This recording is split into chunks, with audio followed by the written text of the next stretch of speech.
India tech. Hello friends, welcome back to my YouTube channel science India tech के इस episode में मैं आपका स्वागत करता हूं।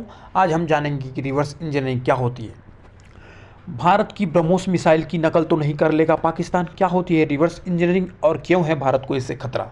आइए समझते हैं इस वीडियो के जरिए। भारत की एक सुपरसोनिक क्रूज मिसाइल 9 मार्च को पाकिस्तान में 124 किलोमीटर अंदर दूर उनके शहर चिनुक मियाँ के पास जा गिरी।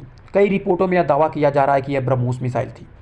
इस घटना के बाद भारत को डर है कि पाकिस्तान कहीं चीन की मदद से इसे रिवर्स इंजीनियरिंग करके ब्रह्मोस मिसाइल न बना ले। क्या होती है मिसाइल की रिवर्स इंजीनियरिंग?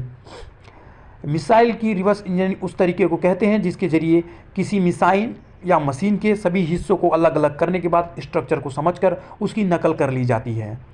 इसे ऐसे समझ सकते हैं कि रिवर्स यानी पीछे जाना, जिसके जरिए हम समझते हैं कि कोई मशीन कैसे बनी थी। देखा जाए तो रिसर्च किसी मशीन के बारे में जानकारी हासिल करना और उस मामले में अपनी नॉलेज बढ़ाने के लिए इस्तेमाल करते हैं। हालांकि अब रिवर्स इंजीनियरिंग का उपयोग किसी मशीन की टेक्नोलॉजी हासिल करना और उसका डुप्लीकेट बनाने में ज़्यादा होता है। कई चीज़ों की रिवर्स इंजीनियरिंग की जा सकती है, ऐसे में software, physical machine, military technology, ऐसा कुछ भी हो सकता है। बताया जाता है कि 2009 में नॉर्थ कोरिया में एक पॉप वीडियो हिट हुआ था। उन्होंने एक मशीन को हीरो के तौर पर दिखाया गया था। एक्सपर्ट के मुताबिक इस मशीन को उत्तर कोरिया ने इतना ताकतवर बना दिया कि यह मशीन दुनिया भर में फैक्ट्रियों में इस्तेमाल की जाती है। उसका नाम है कंप्यूटर न्यूमेरिकल कंट्रोल यानी CNC।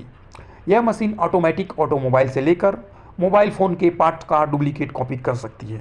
यह फर्नीचर से लेकर कपड़ों तक के डिज़ाइन को सटीक तरीके से कॉपी कर लेती है।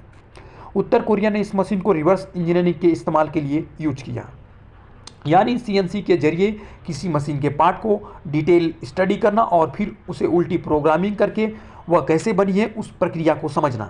यह मशीन उत्तर कोरिया में हथियार कार्यक्रम में भी अहम भूमिका निभाती है। बाहरी दुनिया की मदद के बिना किम जोंग उन परमाणु बम और मिसाइलें बना रहे हैं। 1996 में परमाणु हथियारों को रोकने के लिए CNC मशीन पर बेचने पर अंकुश लगाया गया था, लेकिन इससे पहले उत्तर कोरिया सोवियत यूनियन से CNC मशीन हासिल करने में सफल रहा।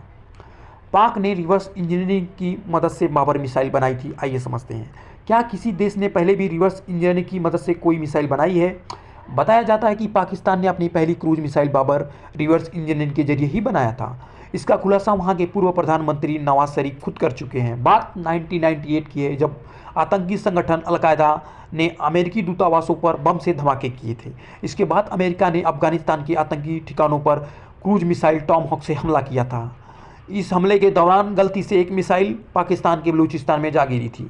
इसके बाद पाकिस्तान ने इस क्रूज मिसाइल की रिवर्स इंजीनियरिंग करके अपनी पहली क्रूज मिसाइल बाबर बनाई थी।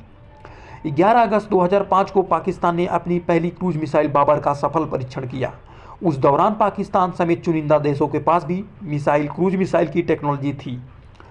बाबर मिसाइल के परीक्षण के 15 साल बाद पाकिस्तान के पूर्व प्रधानमंत्री नवाज शरीफ ने लंदन में बताया था कि अमेरिका की टॉमहॉक क्रूज मिसाइल की रिवर्स इंजीनियरिंग के जरिए पाकिस्तान ने अपनी पहली क्रूज मिसाइल बाबर बनाई थी। ऐसा ही एक वाक़या 1958 में ताइवान की ओर से किया गया था। अमेरिकी मिसाइल साइड वाइंडर मिसाइल दागने के बाद हुआ था। यह मिसाइल दागने के बाद फटी नहीं थी।